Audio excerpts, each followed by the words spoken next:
Japan's bullet trains hit 320 kilometers an hour. China has built over 30,000 miles of high-speed rail in the last 15 years. Europe has been zipping between capital cities on high-speed trains since the 1980s. And America? 0 miles of true high-speed rail, not one line. And here's the part that should really surprise you.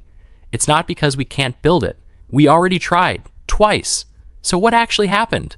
Let's start with the obvious excuse you've probably heard 100 times. America's just too big, too spread out, too rural. It sounds reasonable until you realize China's almost exactly the same size as the United States, and somehow it managed to lace the entire country together with bullet trains connecting cities thousands of miles apart. Even within America, there are dense corridors. Boston to Washington, D.C., Los Angeles to San Francisco, Dallas to Houston, that are absolutely perfect for high-speed rail.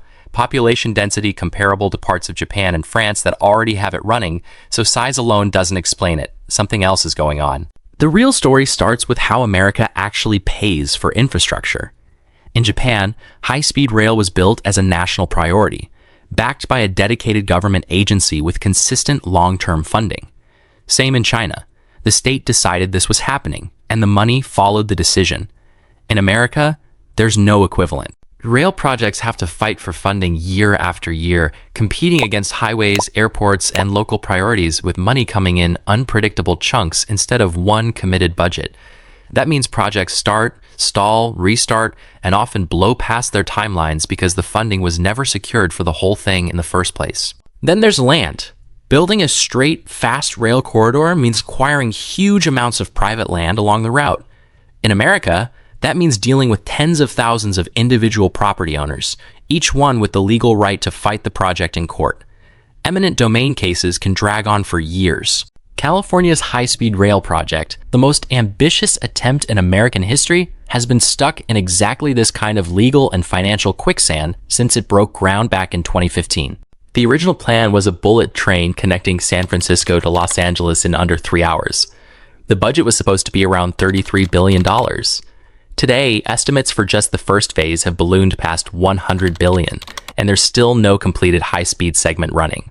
And it's not just money and land. There's also serious pushback from industries that have a lot to lose if high-speed rail actually succeeds.